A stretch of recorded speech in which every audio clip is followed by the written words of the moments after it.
हा सत्संग संत रामपालजी महाराजांचा असून मराठी भाषिक भक्त समाजास सहज समजावे म्हणून हिंदी भाषेतून मराठी भाषेत रूपांतरित करण्यात आलेले आहे.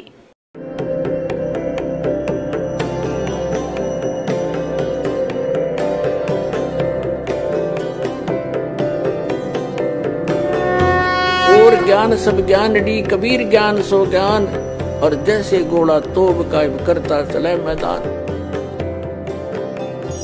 जगद्गुरु तत्वदर्शी संत रामपालजी महाराजांचे अमृत वचन सर्व पवित्र धर्मांच्या व पवित्र शास्त्रांच्या आधारावर. पुण्यात्म्यानो, आपण काळाच्या जाळ्यात फसलेले आहोत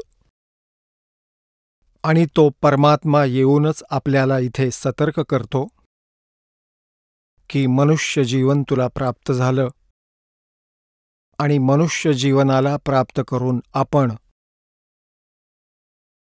भक्ती करत नाही आहात, परमात्म्याचं नामस्मरण नाही करत आहात, तर आपण आपल्या मनुष्य जीवनाचा सदुपयोग करत नाही आहात.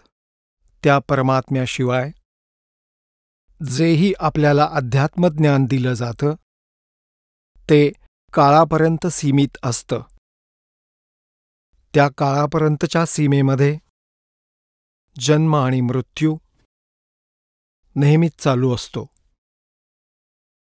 आणि काळ भगवान, ज्याला क्षरपुरुष पण म्हणतात, तो स्वतःसुद्धा नाशवान आहे. हा 21 ब्रह्मांडांचा स्वामी आहे. तर त्यावेळी याच नकली गुरूंनी,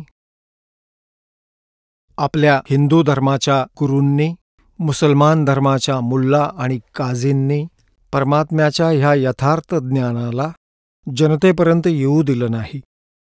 हे मध्येच पाय घालत राहिले आणि म्हणाले की कबीर अशिक्षित आहे, विणकराच्या घरी याचा जन्म आहे, यांना काय माहिती सद्ग्रंथांतील गूढ रहस्य. हे खोटे बोलतायत. पुण्यात्म्यांनो, परमात्मा 600 वर्षांपूर्वी काय म्हणत असत? ते सांगत असत की ह्या तीनही देवता, रजगुण ब्रह्मा, सत्गुण विष्णू, तमगुण शिवजी, हे नाशवान आहेत, यांचा जन्ममृत्यू होतो आणि श्री देवीजी दुर्गा यांची माता आहे आणि काळरूपी ब्रह्म ज्योती निरंजन यांचा पिता आहे. पूर्ण परमात्मा अन्य आहे आणि परमेश्वर म्हणत की मीच तो अलख अल्ला आहे. परंतु आपल्या सर्व धर्मगुरूंनी आणि मुसलमान धर्माचे जेवढेही धर्मगुरू आहेत किंवा ईसाई धर्माचे धर्मगुरू आहेत, त्यांनी परमात्म्याला निराकार असल्याचं सांगितलं होतं. त्यांचा अंतिम निर्णय आहे की परमात्मा निराकार आहे. आणि हिंदू धर्माचे जे धर्मगुरू आहे ते सांगतात परमात्मा मूळ रूपात निराकार आहे आणि जेव्हा तो भक्तांवर अनुग्रह करण्यासाठी खाली येतो, अवतार धारण करतात, जसे श्रीराम, श्रीकृष्ण आणि अन्य जे काही 9 आणि 8, 10 आणि 25 जे आहेत ते अवतार सांगितले आहेत, तर हे तर यांचे साकार रूप सांगतात आणि वास्तव परमात्मा निराकार आहे, हे यांचं म्हणणं आहे. आणि वास्तविकता यापेक्षा विपरीत आहे की परमात्मा साकार आहे, सशरीर आहे. ते आपल्या निजस्थानी मनुष्य सदृश्य नर आकारात राहतात. तिथून गती करून येतात, चालत येतात आणि त्या श्रेष्ठ आत्म्यांना भेटतात, चांगल्या आत्म्यांना भेटतात, त्यांना ज्ञानाशी परिचित करवतात आणि आपल्या सतलोकाशी, सतखंडाशीही परिचित करवतात. त्यानंतर परमेश्वराच्या त्या निजधामाला, शाश्वत स्थानाला, सनातन परमधामाला डोळ्यांनी पाहून तो पुण्यात्मा, तो महान आत्मा मग पुढे आपले ॲफिडेव्हिट देऊन निघून जातात की हू इज गॉड, कोण आहे परमात्मा, कसा आहे तो भगवन, कुठे राहतो तो मालिक, कसा प्राप्त होतो तो परमपिता. प्रथम तर तुम्हाला स्पष्ट दाखवतो की आपले सद्ग्रंथ परमात्म्याविषयी काय माहिती देतात. पुण्यात्म्यांनो, आत्तापर्यंत त्यांनी आपल्याला मूर्ख बनवून ठेवलं होतं या नकली गुरूंनी. कोणी एक सांगतो, कोणी दुसरं सांगतो. परमात्मा एक आहे आणि त्याची व्याख्यासुद्धा एकच असायला हवी. त्याला प्राप्त करण्याची विधीही एकच असली पाहिजे. आणि परमात्मा एक असल्याचं सगळे मानतात. भगवान एक आहे. आणि मग अनेक भगवान आमचे पूज्य सांगितले होते यांनी, जसे भगवान श्रीराम, भगवान श्रीकृष्ण, भगवान विष्णू, भगवान ब्रह्मा आणि मग अन्य देवी देवता, हे सर्वच आपले पूज्य सांगितले होते आपल्या गुरूंनी. तर पुण्यात्म्यांनो, आपले जे सद्ग्रंथ आहेत, ज्यांना आजपर्यंत आपण शिरोधार्य मानत आलो आहोत, ते कोणकोणते आहेत? पवित्र 4ही वेद, पवित्र श्रीमद भगवद गीता आणि पवित्र 18 पुराणे. आता या सद्ग्रंथांमध्ये पण फरक आहे. जसे हे 4 वेद हे देवाने दिलेले आहेत, हे प्रभुदत्त आहेत, परमेश्वराने दिले आहेत. आणि श्रीमद भगवद गीता ही पण गॉड गिव्हन आहे. श्रीमद भगवद गीतेमध्ये हा काळ स्वतः वक्ता बनला, श्रीकृष्णामध्ये प्रवेश करून. ज्या कारणाने याने श्रीमद भगवद गीतेमध्ये आपले मत मांडले, योग केले.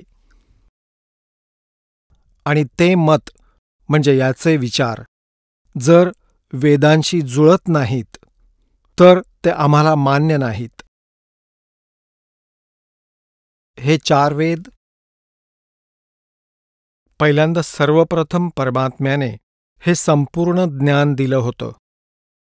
पूर्ण ज्ञान ह्या क्षरपुरुष म्हणजेच ज्योतनिरंजन ब्रह्मच्या अंतःकरणात हे पूर्ण ज्ञान फिट केलं होतं, फॅक्स केलं होतं सतलोकातून. आणि त्याची वेळ निश्चित केली होती की इतक्या काळानंतर आपोआप याच्या शरीरातून ते बाहेर आले होते. संपूर्ण अध्यात्मज्ञान. ह्या काळ भगवानाने जेव्हा ह्या 4ही वेदांना पाहिलं,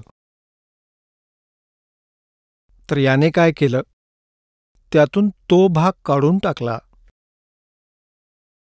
ज्यामध्ये पूर्ण परमात्म्याला प्राप्त करण्याची विधी आणि सतलोकामध्ये वर्णन केलेली विशेष माहिती जी होती की तिथे काय स्थिती आहे, कसे राहत होते, तुम्ही इथं कसे आलात, हे पण ज्ञान होतं. त्यांनी ह्या पोर्शनला, त्या भागाला काढून नष्ट केलं. शेष जे ज्ञान आहे ते आपला पुत्र ब्रह्माला दिलं.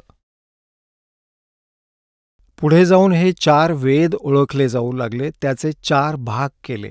ज्या वेदाच्या भागाला ह्या ज्योतनिरंजनने म्हणजेच काळाने, ब्रह्मने नष्ट केले होते, त्याला परत देण्यासाठी परमात्मा स्वतः येतात आणि ते आपल्या मुखकमळातून बोलून त्या अमृतज्ञानाला ऐकवतात. ते ब्रह्मणे मुखे सच्चिदानंद घनब्रह्म यांची वाणी समजली जाते. श्रीमद भगवद गीता, श्रीमद भगवद गीता अध्याय नंबर 4च्या श्लोक नंबर 32 मध्ये हे वर्णन केलं आहे की सच्चिदानंद घनब्रह्मच्या वाणीमधून ह्या धार्मिक अनुष्ठानांची म्हणजे यज्ञांची माहिती विस्तारपूर्वक दिली आहे आणि त्या ज्ञानाला जाणून घेतल्यानंतरच मग हे साधक सर्व कर्मातून मुक्त होतात. यालाच तत्वज्ञान म्हटलं आहे. श्रीमद भगवद्गीता अध्याय नंबर 4 मधील श्लोक 34 मध्ये म्हटलं आहे की या ज्ञानाला जे सच्चिदानंद घनब्रह्मने स्वतःच्या मुखकमळातून बोलून दिले आहे ते तत्वज्ञान आहे. त्या ज्ञानाला तत्वदर्शी संतांकडे जाऊन समजून घे आणि मग जसंही तो तत्वदर्शी संत तुला मार्गदर्शन करेल तर त्या परमात्म्याची साधना तू अशी करू शकतोस. आपल्या भक्तीविषयी गीता ज्ञानदात्याने ती आपली भक्ती आणि त्याची विधीही स्पष्ट केली आहे श्रीमद भगवद्गीतेत. परंतु त्या परमक्षर ब्रह्मच्या भक्ती साधनेसाठी त्याने त्या तत्वदर्शी संताचा शोध घेण्याचा ऑप्शन सोडला, पर्याय दिला आहे की त्याला विचार. यावरून सिद्ध आहे की गीता ज्ञानदात्याला सुद्धा कंप्लीट म्हणजे पूर्ण अध्यात्म ज्ञान नव्हतं, नाहीतर 4 ओळी अजून लिहिल्या असत्या. 18 अध्याय सांगितले, 2 अध्याय अजून सांगितले असते जर ज्ञान असतं तर. पुण्यात्म्यांनो, त्या ज्ञानाला सांगण्यासाठी परमात्मा स्वतः आले होते. म्हणून सच्चिदानंद घनब्रह्मंच्या वाणीतून म्हटलं गेलं. आपल्याला श्रीमद भगवद्गीता अध्याय नंबर 4च्या श्लोक नंबर 32 ची ओळख करून देतो. पुण्यात्म्यांनो, आजचा माणूस इतका इंटेलिजंट झाला आहे की असे इंटरनेट बनवले, विमानं बनवली, वरती असलेल्या ग्रहांपर्यंत पोहोचण्याचा प्रयत्न करीत आहे आणि कॉम्प्युटर बनवले. आता जे आपल्याला ह्या मानव शरीरापासून बनवायचं होतं त्याला विसरले. आता जसं हा आध्यात्मिक मार्ग असा आहे जिथपर्यंत हा इतके जुगाड करूनही जाऊ शकत नाही, जेटनेही जाऊ शकत नाही, कोणत्याच प्रकारे जाऊ शकत नाही, त्या अध्यात्मज्ञानाने म्हणजेच आध्यात्मिक शक्तीने हे मानव वरती फिरून यायचे, फेरफटका करून यायचे. महाभारतामध्ये ऐकलंच असेल, हे 5ही पांडव जे वनवासात होते, अर्जुन नृत्यकलेचं शिक्षण घेण्यासाठी इंद्रलोकमध्ये स्वर्गात गेला होता आपल्या आध्यात्मिक शक्तीच्या जोरावर आणि तिथे नृत्य संगीताचं प्रशिक्षण घेऊन आला होता. तर पुण्यात्म्यांनो, आपण अध्यात्मज्ञानाला विसरलो कारण आपली साधना भक्ती शास्त्राच्या विरुद्ध होती आणि ज्या कारणाने परमात्म्यापासून मिळणारी कोणतीही अशी क्रिया आपल्याला प्राप्त झाली नाही ज्यामुळे आपला विश्वास दृढ होईल की भगवान असं करू शकतात. तर आता आपण परमात्म्याकडे आपलं हे तीव्र माइंडला, तीव्र मनाला वळवायचं आहे, परमात्म्याला प्राप्त करायचं आहे. हे तर इथलं अस्थायी सुख आहे, याची आपल्याला खूप आवश्यकताही नाहीये. आपल्याला आवश्यकता आहे जन्म आणि मृत्यूच्या रोगाला कायमस्वरूपी संपवण्याची. तर म्हणूनच सत्संगाचं आयोजन केलं जातं की सत्संगामध्ये आल्याने प्राणी सावधानीने ज्ञान ऐकतो. इथे बसून त्याला 2 तास तर परमात्म्याविषयी चर्चा ऐकावीच लागते. हे सौभाग्य आहे त्याचं. नाहीतर घरीसुद्धा एखादी जर सीडी पाहत असू, कधी कुठलं काम निघतं, कधी कोणी घरी येतं, कोणी नातेवाईक येतात, कधी फोनची घंटा वाजते, म्हणजे काळ डिस्टर्बच ठेवण्याचा प्रयत्न करतो. तर म्हणूनच जास्तीत जास्त सत्संगामध्ये येत राहा आणि ह्या ज्ञानाला सखोल ऐका. आता हा दास आपल्याला जे दाखवत आहे की आपले सद्ग्रंथ काय सांगतायत आणि आपले धर्मगुरू आपल्याला काय सांगत असत, त्यांनी आजपर्यंत आपल्या सद्ग्रंथांचे अनुवाद सुद्धा नीट करून दिले नाहीत आपल्याला, कारण ते तत्वज्ञानहीन होते. आता पहा, श्रीमद भगवद्गीता जयदयाल गोयंदका याचे अनुवादक आहेत. गीता प्रेस गोरखपूरमधून प्रकाशित आहे. अध्याय नंबर 4चा आता श्लोक नंबर 25 पासून 32 पर्यंत आपल्याला आधी वाचून दाखवतो. अध्याय नंबर 4, श्लोक नंबर 25. यामध्ये हे सांगितलं जात आहे, काही अपरे म्हणजे दुसरे योगीजन देवतांचे पूजन रूप यज्ञाचेच चांगल्या प्रकारे अनुष्ठान करतात. योगी म्हणजे साधक. काही साधक तर देवतांचीच पूजा करतात आणि अन्य साधक ब्रह्म अग्नो, आपल्याला संस्कृतच्या बरोबर पाहावं लागेल, म्हणजे ब्रह्म अग्नो यज्ञेन, हे परब्रह्म नाहीये.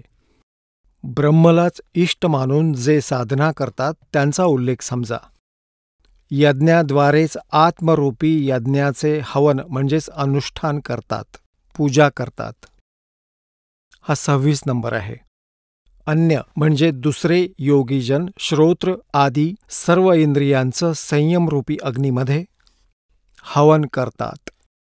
आणि दुसरे योगीजन शब्द आदी शब्दस्पर्श रूप रसगंध यांच्यापासून विषयांपासून दूर जाण्यासाठी अनुष्ठान करतात. समस्त विषयांना इंद्रियरूपी अग्नीमध्ये हवन करतात. आता 27 मध्ये दुसरे योगीजन इंद्रियांच्या संपूर्ण क्रियांना आणि प्राणाच्या सर्व क्रियांना, प्राण म्हणजे श्वास, ज्ञानाने प्रकाशित आत्मसंयोगरूपी अग्नीमध्ये हवन करतात, म्हणजे आपला संयम कायम राखण्यासाठीच अभ्यास करतात. 28 मध्ये चौथ्या अध्यायाचा 28. कित्येक पुरुष, कित्येक साधक भक्त द्रव्य संबंधात यज्ञ करणारे आहेत, म्हणजे जसं कुठे भंडारा केला, कुठे घोंगड्या वाटल्या आणि कुठे कोणती धर्मशाळा बनवली, तर म्हणतात काही लोक यालाच आपली अंतिम भक्ती लक्ष मानतात. आणि काही तपश्चर्या करतात, तपस्यारूपी यज्ञ करणारे आहेत. तथा अन्य काही योगरूपी म्हणजे आसन वगैरे करत राहतात, यातच पोटातलं पाणी हलवलं, स्नायू हलवले, यालाच अध्यात्म मानतात. तर काही अहिंसेसारख्या तीव्र व्रतांनी युक्त यत्नशील पुरुष, म्हणजे जसं तोंडावर पट्टी बांधायची, अनवाणी फिरायचं, अशा प्रकारे एखादा झाडू घेऊन फिरायचं, या प्रकारच्या साधनेलाच ते आपलं अंतिम लक्ष, अंतिम उपलब्धी, अंतिम साधना मानतात. यत्नशील पुरुष स्वाध्यायरूप ज्ञान यज्ञ करणारे असतात. आता जसं कुणी गीतेचा पाठ केला, कुणी हा गायत्री मंत्र बनवला, यजुर्वेदातील अध्याय नंबर 36च्या मंत्र क्रमांक 3 मध्ये पुढे एक ओम अक्षर लावलं या लोकांनी, याचा जप करत राहतात आणि त्यालाच मोक्ष मानतात. नाही, सद्ग्रंथाच्या कोणत्याही अंशाला, मंत्राला किंवा अध्यायाला वाचल्याने त्यामुळे परमात्म्याची ओळख नक्कीच होते, पण मोक्ष नाही मिळत. मोक्षप्राप्तीची विधी यापासून भिन्न असते.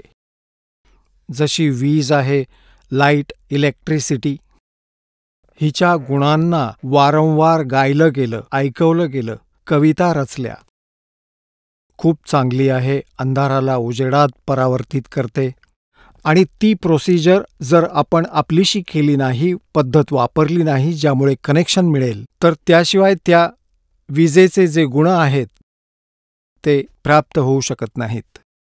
यासाठी स्वाध्यायाचं जे कारण आहे, त्याचा फायदा काय आहे, आम्हाला जाणकारी मिळते की भगवान कसा आहे, कुठे राहतो, कसा प्राप्त होतो, आणि जोपर्यंत आपण ते साधन आपलंसं करत नाही तोपर्यंत त्याचा काही फायदाच नाही. तर हे सांगितलं आहे की कुणी स्वाध्यायरूपी ज्ञान यज्ञ करत असतात. पुढे पहा, आता 29 आणि 30 मध्ये काय सांगितलं आहे, अध्याय क्रमांक 4च्या 29 आता 28 वाचला आपण.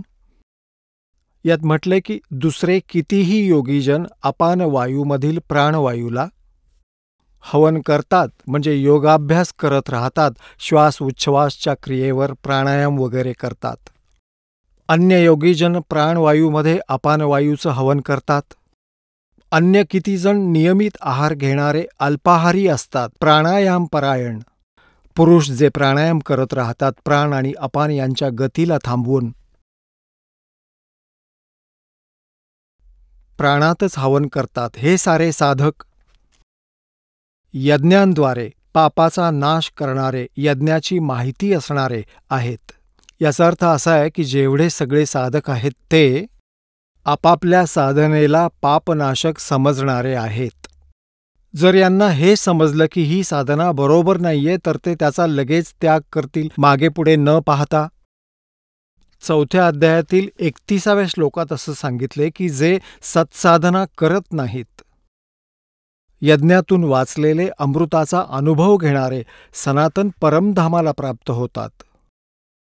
आता पुण्यात्म्यांनो, श्रीमद भगवद्गीतेच्या अध्याय क्रमांक 3 मधील श्लोक क्रमांक 10 ते 15 मध्ये एक विशेष विवरण दिलं आहे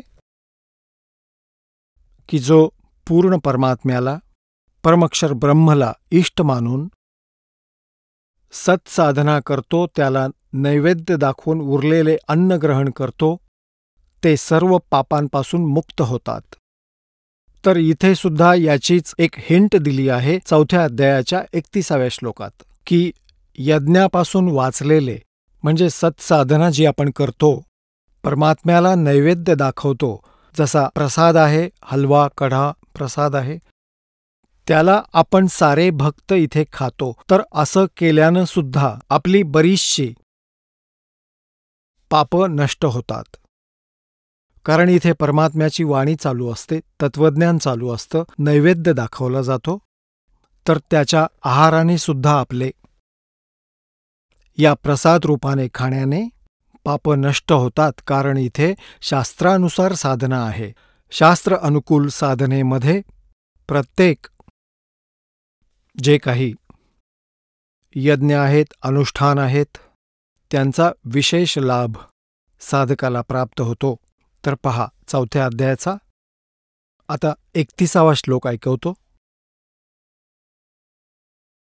यात म्हटलंय की हे कुरुश्रेष्ठ अर्जुन, यज्ञातून उरलेल्या अमृताचा अनुभव घेणारे योगीजन म्हणजेच साधक सनातनम ब्रह्म यांती, तो सनातन म्हणजे गीता ज्ञानदात्याहून अन्य आहे हा परमात्मा. सनातन ब्रह्मला, परब्रह्म नाही, सनातन परमात्म्याला प्राप्त करतात, अविनाशी भगवंताला प्राप्त करतात. यज्ञ न करणारे म्हणजे जे यज्ञ करत नाहीत, साधना करत नाहीत, भक्ती करत नाहीत, जे धार्मिक अनुष्ठान करत नाहीत, त्यांच्याविषयी काय सांगितलं आहे? जे यज्ञ करत नाहीत असे पुरुष म्हणजे जे भक्ती साधना करतच नाहीत, तर ते मनुष्य लोक सुद्धा सुखदायक नाही. तर परलोक कसा सुखदायक असू शकेल? भावार्थ असा आहे, जे साधना करत नाहीत, भक्ती करत नाहीत, ते इथेही दुःखी आणि यापुढेही दुःखी. आता दास तुम्हाला ज्या मुद्द्यांवर घेऊन येऊ इच्छित होता तिथे आपण आलोय. आता 4थ्या अध्यायाच्या 32व्या श्लोकात असं सांगितलं आहे की अशा प्रकारची जी वर्णनं केली आहेत धार्मिक अनुष्ठान 25 पासून 30 पर्यंत या साधना आहेत, या अशा आहेत ज्या आपापल्या पद्धतीने सारे करत आहेत आणि सगळेच आपल्या या यज्ञांना, धार्मिक अनुष्ठानांना पापनाशक जाणतात.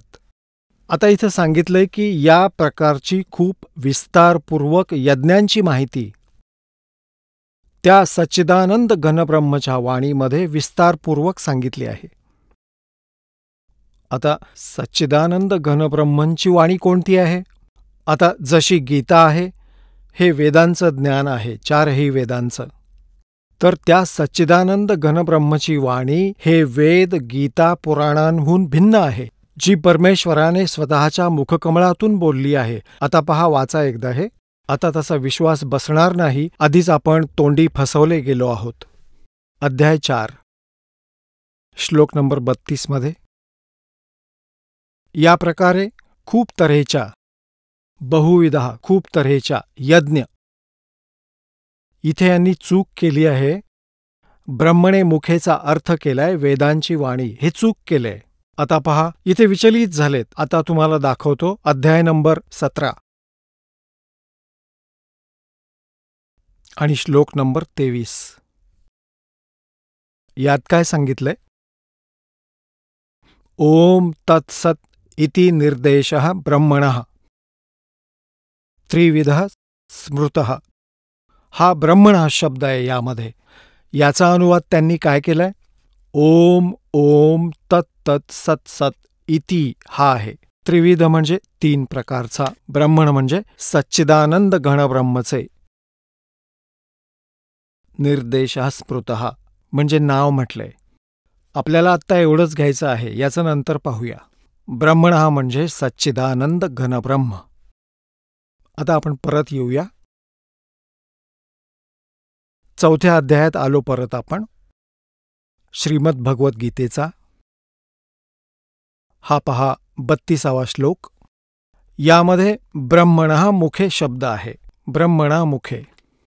एवं बहुविधः यज्ञाः विततः ब्रह्मणः मुखे. कर्मजान विद्धितान सर्वान एवं ज्ञात्वा विमोक्षसे. याचा अर्थ असा आहे की या प्रकारचे अजूनही अनेक प्रकारचे यज्ञ म्हणजे धार्मिक अनुष्ठानांची माहिती इथे लिहायला हवं होतं सच्चिदानंद घनब्रह्मच्या वाणीमधून. मुखे म्हणजे त्यांच्या मुखकमळातून बोलली गेलेली. मुखेचा अर्थ आहे परमात्म्याद्वारे त्याच्या मुखकमळातून बोलली गेलेली अशा वाणीमधून. ती कबीर वाणी आहे. आता पहा, यांनी इथे वेदांची वाणी लिहिलं. हा काय अर्थ झाला? ब्रह्मणचा अर्थ वेद करणं म्हणजे यांचं अज्ञान आहे. यांनी या गीतेमध्ये अनेक ठिकाणी अनुवादामध्ये फेरबदल करण्याचा प्रयत्न केला आहे अज्ञानामुळे. जसं 7व्या अध्यायातील 18व्या श्लोकात अनुत्तमम शब्द आहे. हे फक्त श्रीकृष्णालाच सर्वश्रेष्ठ शक्ती मानून चालत होते, परमशक्ती मानत होते, जेव्हा की श्रीकृष्णाची काही भूमिकाच नाहीये गीतेच्या ज्ञानात. ते तर यांचा पिता सांगतोय ब्रह्म. आणि तो सांगतोय की हे साधक माझ्या साधनेमध्ये अनुत्तम साधनेत लीन आहेत, कारण जन्म मृत्यू न यांना चुकतो ना आम्हाला चुकतो. अशा प्रकारे 18व्या अध्यायातील 62व्या श्लोकात म्हटलंय की त्या परमेश्वराला शरण जा, ज्याच्या कृपेनं तुला परमशांती सनातन परमधाम प्राप्त होईल. आणि मग पुढे 18व्या अध्यायातील 66व्या श्लोकात व्रज शब्द आहे. व्रजचा अर्थ जाणे होतो. जसे इंग्रजी भाषेमध्ये गो म्हणजे जाणे, आणि त्याला कोणी म्हणतात येणे म्हणतात काही जण. ते किती अज्ञानी आहेत. तो फक्त अडाणी अडचणी आणायचा प्रयत्न करतो व्याकरणाचा आधार घेऊन, तर ते आपल्याला मान्य नाहीये. तर इथेही यांनी असंच केलं आहे. ब्रह्मणचा अर्थ वेद नाही होत. ब्रह्म म्हणजे परमात्मा.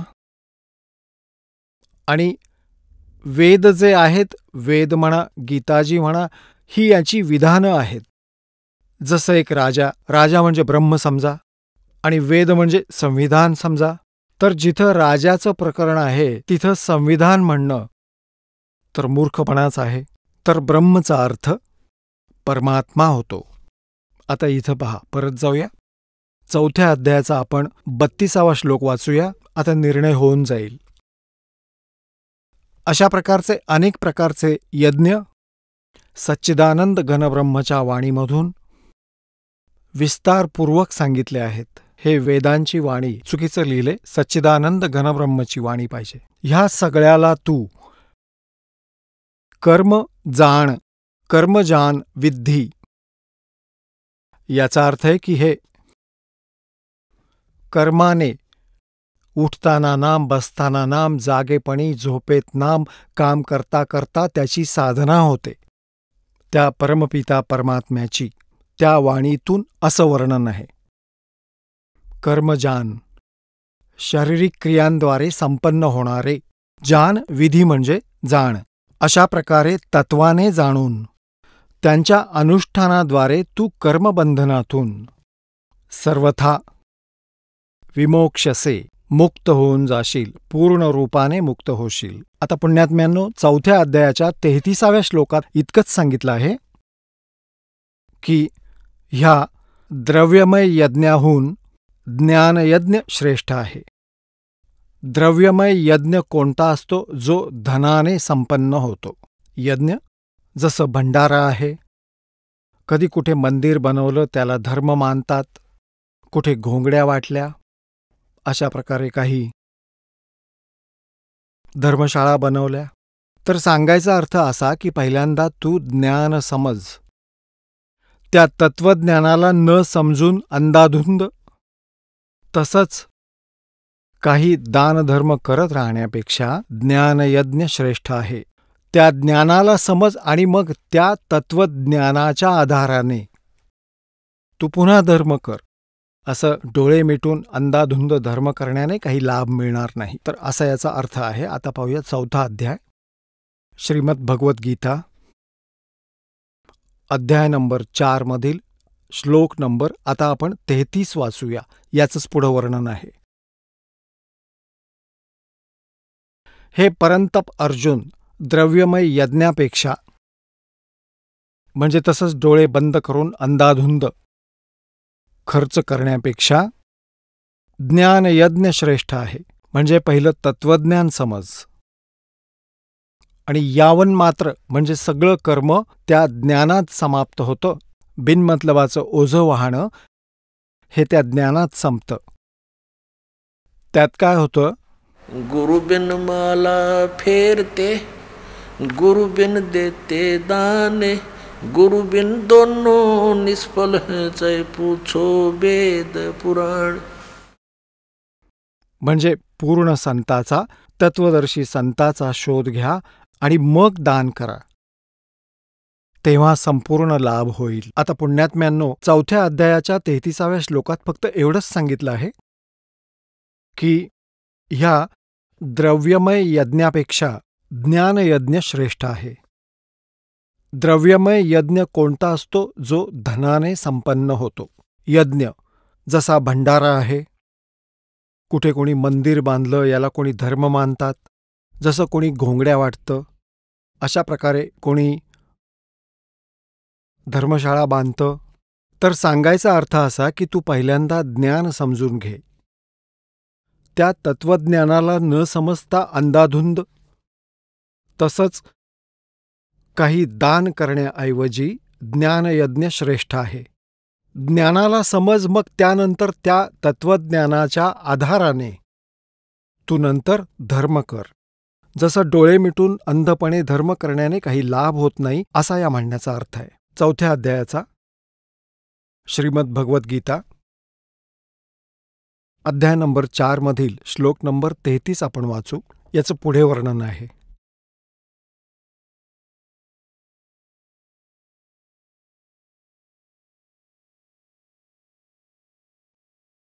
म्हणजे असेच डोळे बंद करून आंधळेपणाने धन वाया घालवण्यापेक्षा ज्ञानयज्ञ श्रेष्ठ आहे. म्हणजे आधी तत्वज्ञान समज आणि यावन मात्र म्हणजे संपूर्ण कर्म त्या ज्ञानामध्ये समाप्त होऊन जातं. बिनमतलबी कर्म काय कामाचं? त्या ज्ञानात सगळं संपून जातं. त्यात काय होतं? गुरु बिन माला फेरते, गुरु बिन देते दाने, गुरु बिन दोनों निष्फल हैं, चाहे पूछो वेद पुराण. म्हणजे पूर्ण संताचा शोध घ्या, म्हणजे तत्वदर्शी संताचा शोध घेतल्यानंतर दान करा, तर संपूर्ण लाभ होईल. आता पहा, आता पुढे पाहूया. श्रीमद भगवद्गीता, अध्याय नंबर 4च्या श्लोक नंबर 34 वर 33 आपण वाचला. आता हे सांगितले की 34व्या अध्यायाच्या 32व्या श्लोकामध्ये जे तत्वज्ञान आहे, सच्चिदानंद घनब्रह्माच्या वाणीमध्ये जे सांगितलं आहे विस्ताराने, ते तत्वज्ञान आहे. त्या तत्वज्ञानाला तू तत्वदर्शी संतांच्या जवळ जाऊन ते समजावून घे, त्यांना दंडवत घालून प्रणाम करून त्यांची सेवा करून कपट सोडून सरळपणे प्रश्न करण्याने परमात्मतत्व योग्य तऱ्हेने जाणणारे ज्ञानी महात्मा तुला त्या तत्वज्ञानाचा उपदेश करतील. समजलं हे स्पष्टपणे? आता तर हे स्पष्टपणे समजलं की गीता ज्ञानदात्याशिवाय दुसरा कोणी परमात्मा आहे आणि त्या परमात्म्याद्वारे आपल्या मुखकमलातून सांगितलेलं ज्ञान श्रीमद भगवद्गीता आणि ह्या 4 वेदांपेक्षा वेगळं आहे. त्याने आपल्या मुखकमलातून सांगितलं आहे. आता हे सांगितलं आहे 4थ्या अध्यायाच्या 34व्या श्लोकात की हे ज्ञान तत्वदर्शी संत सांगतील ते ऐका. तर गीता ज्ञानदाता मुक्त झाला आणि हे पण सिद्ध केलं की मला पूर्ण अध्यात्म ज्ञान नाहीये. तर यावरून हे सिद्ध झालं की श्रीमद भगवद्गीता अपूर्ण आणि पवित्र 4 वेद हे पण अपूर्ण. तर संपूर्ण कोणता वेद आहे? तो सूक्ष्म वेद आहे, 5वा वेद आहे. आणि तो परमात्म्याने स्वतः आपल्या मुखकमलातून सांगितला आहे. ती सच्चिदानंद घनब्रह्मची वाणी आहे. तिला कबीर वाणी म्हणतात, कबीरवाणी. तो 5वा वेद आहे. आता त्या तत्वदर्शी संताची खूण काय आहे? त्याला ओळखायचं कसं की तो कोण आहे तत्वदर्शी संत? तर याच पवित्र सद्ग्रंथामध्ये श्रीमद भगवद्गीतेमध्ये हे पण स्पष्ट केलंय की तत्वदर्शी संताची ओळख काय असते. आपल्याला दाखवतो. 15व्या अध्यायाच्या प्रथम श्लोकात. हा आहे पंचदशोध्याय म्हणजे अथ पंचदशोध्याय. यात काय म्हटलंय की ऊर्ध्वमूलम अधशाखम अश्वत्थम प्राहु अव्ययम छंदांसी यस्य पर्णानि य तमवेद स वेदवित. ऊर्ध्व म्हणजे वरती, मूलम म्हणजे जड, मूळ, अधशाखम म्हणजे खाली फांद्या असलेला, अश्वत्थम म्हणजे पिंपळाचा एक अविनाशी संसाररूपी वृक्ष म्हटलं जातं. छंदांसी यस्य पर्णानि त्याची पाने वगैरे इतर विभाग आहेत. छंद आहेत म्हणजे त्याचे पार्ट आहेत. य तम वेद त्याला जो ओळखतो त्या सगळ्या विभागांना, स वेदवित तो वेदांच्या तात्पर्याला जाणणारा आहे, तो तत्वदर्शी संत. यांच्या भाषेत ऊर्ध्वमूलम आदि पुरुष परमेश्वररूप मूलवाले. इथे लिहायला पाहिजे होतं यांनी की मूळ वरती असलेला.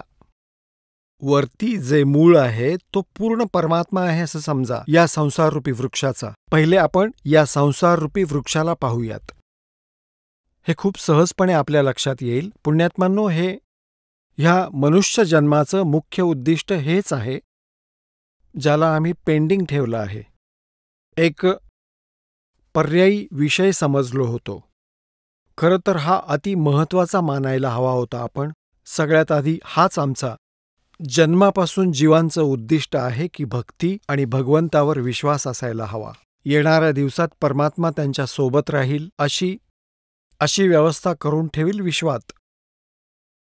आपण विचारसुद्धा करू शकत नाही की जर सत्साधना पूर्ण विश्व या प्रकारे करू लागला तर ही धावपळ आणि हाहाकार मिटेल आणि परमात्मा जो लाभ देईल ते तर सांगताच येत नाही. यासाठी भगवंताच्या शोधात कोणी गुफांमध्ये, कोणी पहाडावर, कोणी अमरनाथला भटकत आहेत.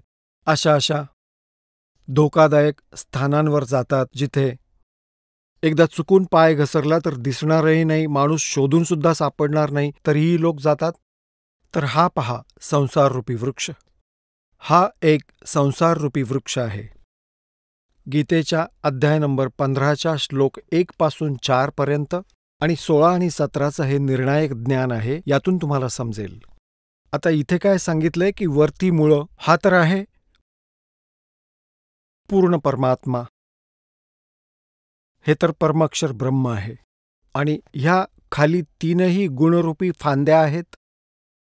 हे पहा, ऊर्ध्वमूलम अधशाखम. गीता ज्ञानदाताने ह्या श्रीमद भगवद्गीतेमध्ये फक्त एवढीच हिंट दिली आहे पहा. 15वा अध्याय आणि याचा प्रथम श्लोक की ऊर्ध्वमूलम अधशाखम. बस, यांनी भाषांतर थोडं सगळंच चुकीचं केले. लिहायला हवं होतं ऊर्ध्व म्हणजे वरती, आदि पुरुष परमेश्वर रूप मूलवाले हे हवं होतं. ऊर्ध्व म्हणजे वरती, आदि पुरुष परमेश्वर म्हणजेच परमक्षर ब्रह्म, सच्चिदानंद घनरूपी हे तर मूळ समजा. अधशाखम हे ब्रह्मारूप मुख्य शाखावाले हे नाही. हे पहा 2 नंबरच्या श्लोकमध्ये इथे अधचा अर्थ 2 अध आहेत यात, एक हे एक हे. याचा अर्थ कुठे सांगितलाय? पुढच्या पानावर. अध म्हणजे खाली, अध म्हणजे खाली आणि ऊर्ध्व म्हणजे वरती, ऊर्ध्व म्हणजे वरती, अध म्हणजे खाली, अध म्हणजे खाली, अध म्हणजे खाली.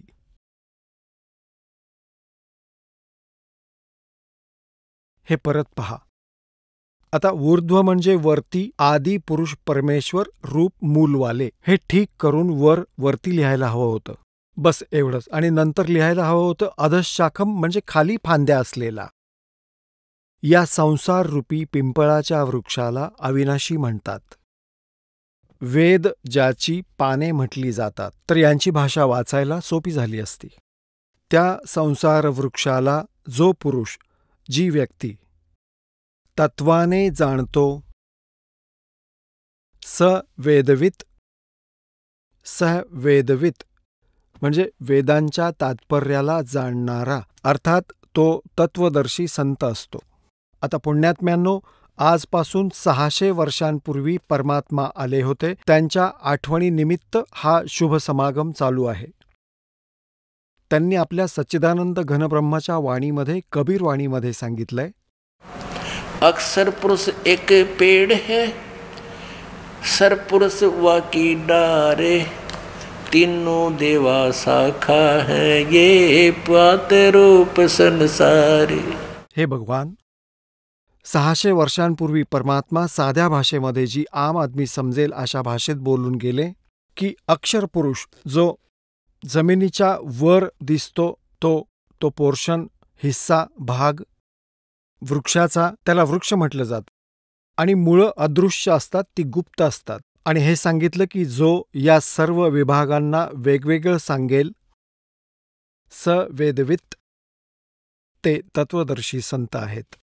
तर 600 वर्षांपूर्वी परमात्म्याने येऊन आम्हाला हे ज्ञान दिलं होतं आपल्या सच्चिदानंद घनब्रह्माच्या वाणीमधून. आता पुण्यात्म्यांनो, आता यात काय लिहिलंय पुढे पहा. 3ही गुणरूप. आता आम्ही श्रीमद भगवद्गीता आपल्याला दाखवतो. तो हाच 15वा अध्याय चालू आहे. 1 आपण वाचला. आता आपण 2 वाचूया. यात काय सांगितलंय की त्या संसाररूपी वृक्षाचे गुणप्रवृद्धा 3ही गुण.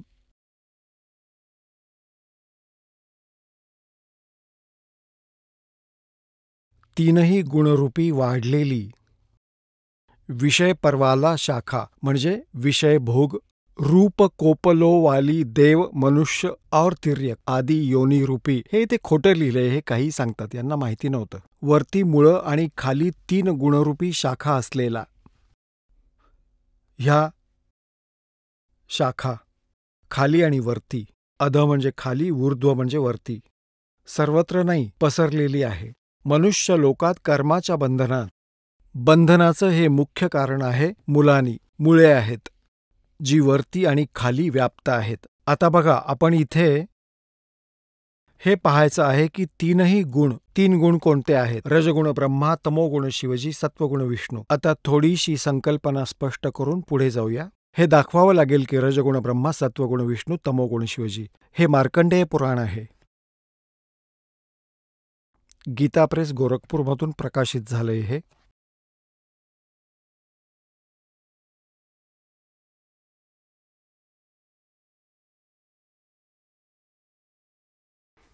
हे प्रकाशक आहेत, हे मुद्रक आहेत. गीता प्रेस गोरखपूर, गोविंद भवन कार्यालय, कलकत्ताचे संस्थान.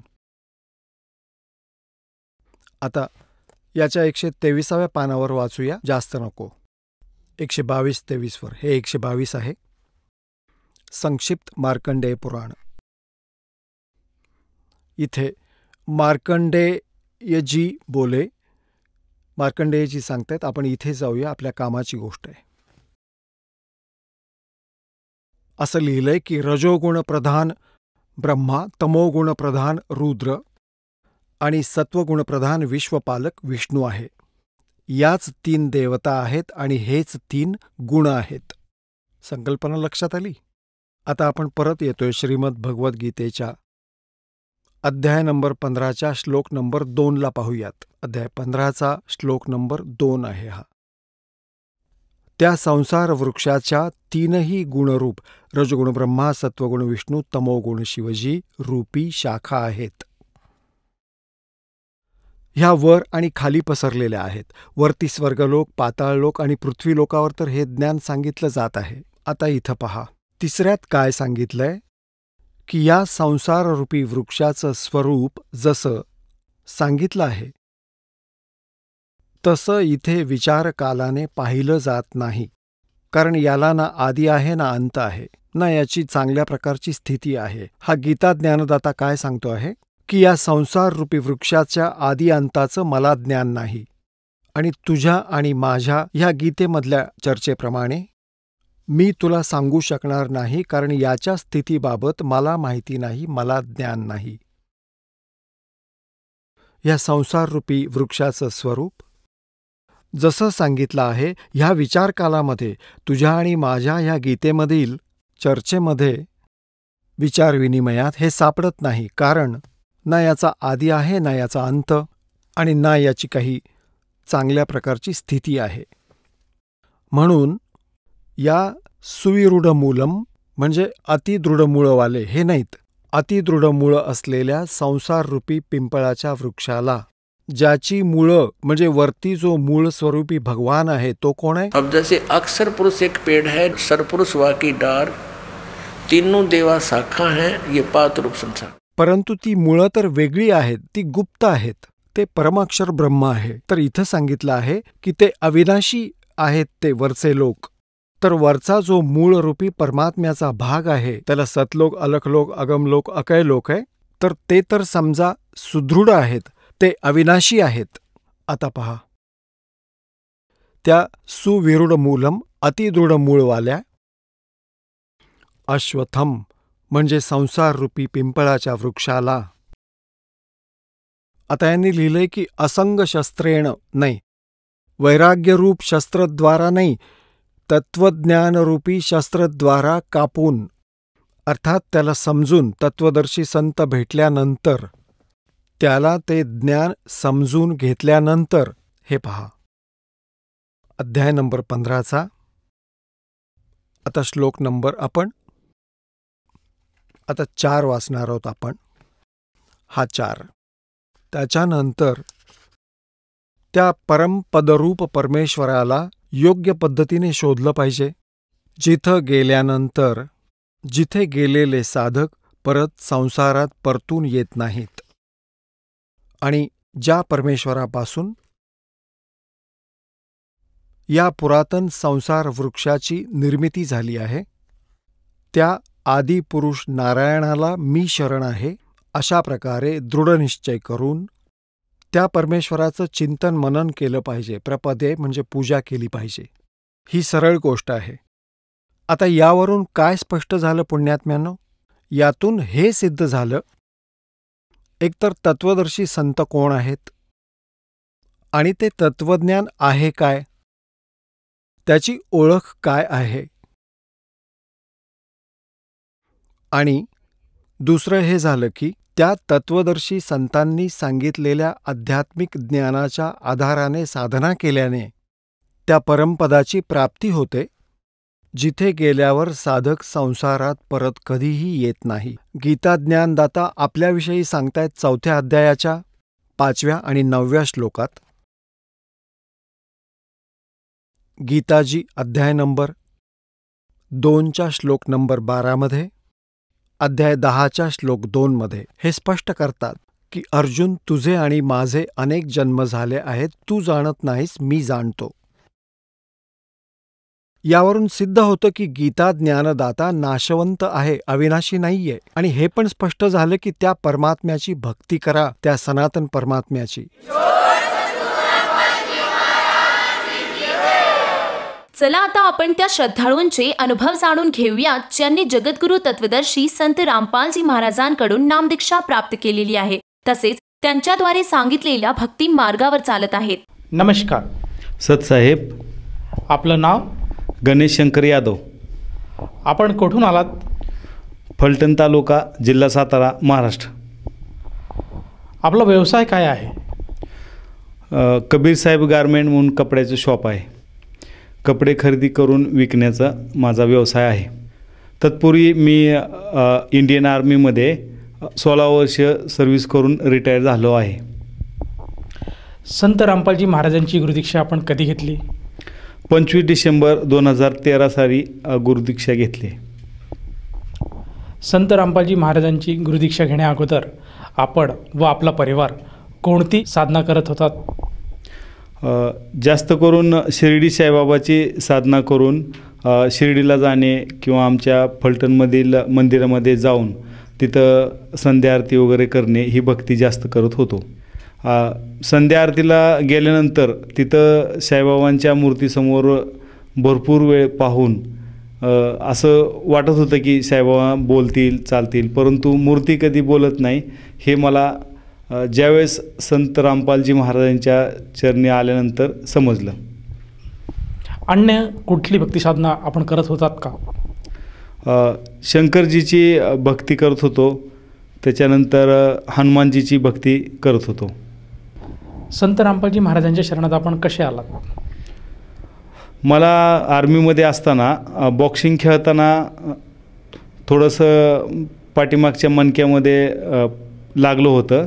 तर थोड्या दिवसानंतर एक स्पॉन्डिलोसिस 3 म्हणून डिसीज झाला, जो मणक्याचा सरकल्यामुळे झाला होता.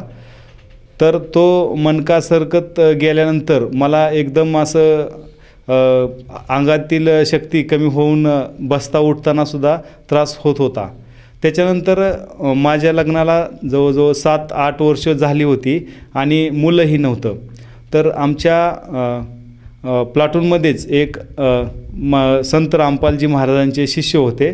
त्यांनी मला एक पुस्तक दिलं, ज्ञानगंगा. तर ते पुस्तक वाचल्यानंतर मला थोडीशी भक्ती समजली, परंतु आर्मीमध्ये वेळ मिळत नव्हता वाचायला.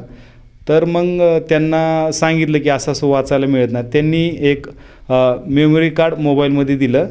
तर त्या मेमरी कार्डमधून संत रामपालजी महाराजांची प्रवचने ऐकल्यानंतर मला ज्ञान समजलं. त्याच्यानंतर त्या भगतजींनी मला समजवलं की ही भक्ती केल्यानंतर तुमचे जे शारीरिक त्रास आहेत ते सुद्धा दूर होतील आणि तुम्हाला जे संतान प्राप्तीचं सुख पाहिजे ते सुद्धा मिळेल. आणि मग अशा पद्धतीनं मी त्यांनी सांगितल्याप्रमाणे हरियाणा हिसार येथे जाऊन संत रामपालजी महाराजांच्याकडून नामदीक्षा घेतली. जसं की तुम्ही सांगत आहात की तुम्ही महाराष्ट्रामधून आहात आणि मिलिटरीमध्ये जॉब करत होतात, असं असतानासुद्धा तुम्हाला संत रामपालजी महाराजांकडे जावं असं का वाटलं? कारण भरपूर उपवास केलेले मी, जसं की सांगितलं, शिर्डी साईबाबा यांची अतोनात भक्ती करायचो. निरंकार उपवास पकडायचो गुरुवारी. आणि ऊन वारा पाऊस असला तरी गुरुवारी मी शिर्डी साईबाबांच्या मंदिरामध्ये जायचो, निरंकार उपवास पकडायचो.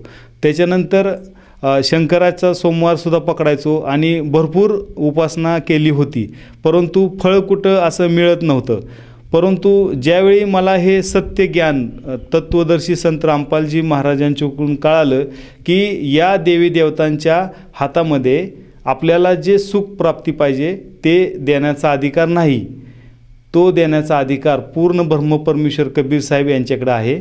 आणि त्यांची सत्य भक्ती केल्यानंतरच याचा फायदा होईल असे समजल्यानंतर मग ही भक्ती करायला सुरुवात केली. जसं की तुम्ही सांगत आहात की संत रामपालजी महाराजांची भक्ती स्वीकारल्यानंतर आपला जो मणक्याचा त्रास होता तो पूर्णपणे बरा झाला. या व्यतिरिक्त आणखीन काही लाभ आपल्याला प्राप्त झाले का? हो, जसं की मी सांगितलं की मला मणक्याचा त्रास होता आणि एवढा होता की बसायला आणि उठायला खूप वेळ लागायचा आणि अशा परिस्थितीमध्ये असताना जे माझ्याबरोबर ते शिष्य होते त्यांनी पाहिल्यानंतर त्यांनी 100% गॅरंटी दिली की ते ठीक होईल.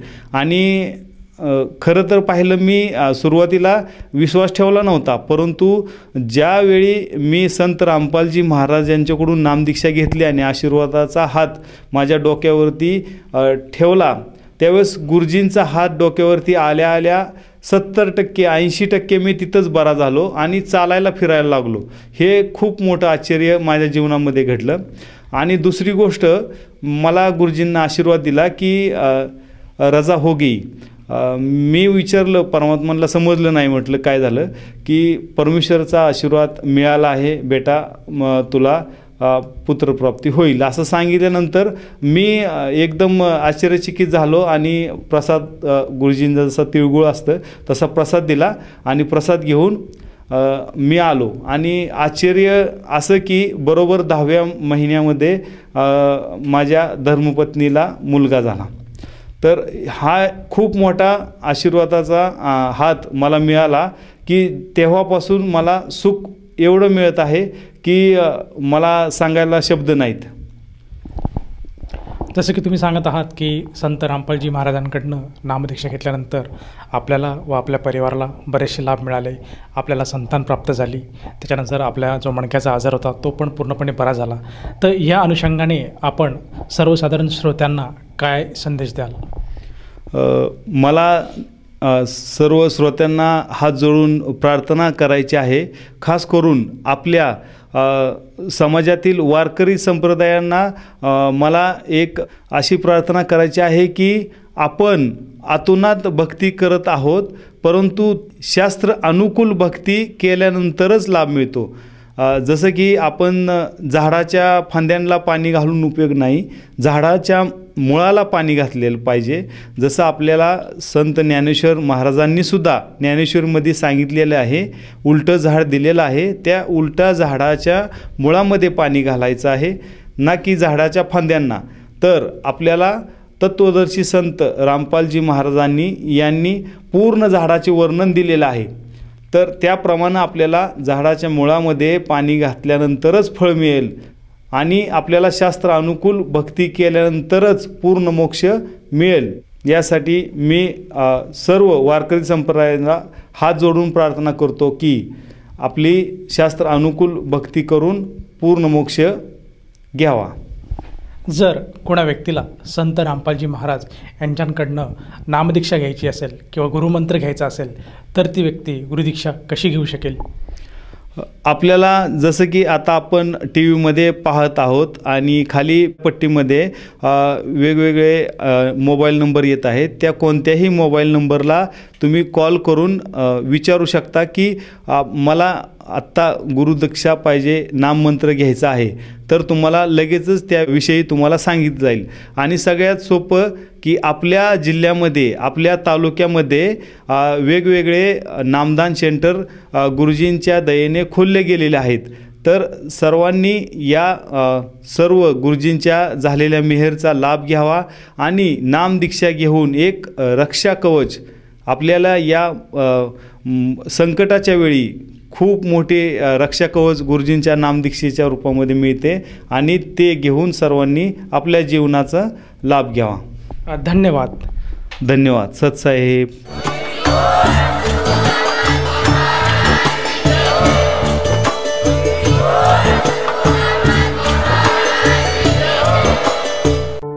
आपण ऐकत होता जगद्गुरु तत्वदर्शी संत रामपालजी महाराजांचे मंगल प्रवचन. निशुल्क नामदीक्षा प्राप्त करण्यासाठी आणि अधिक माहितीसाठी संपर्क करा 7030303951 7030303952. आमची वेबसाईट आहे www.jagadgururampalji.org. सर्व पवित्र धर्मांच्या पवित्र शास्त्रांवर आधारित प्रमाणित अनमोल पुस्तक ज्ञानगंगा किंवा जगण्याचा मार्ग यापैकी कोणतेही एक पुस्तक निशुल्क मागविण्यासाठी आम्हाला आपले पूर्ण नाव, पूर्ण पत्ता, पिनकोड सहित आणि फोन नंबर लिहून 7030303951 7030303952 या नंबरावर SMS करू शकता किंवा आम्हाला 7030303950 या नंबरावर WhatsApp देखील करू शकता.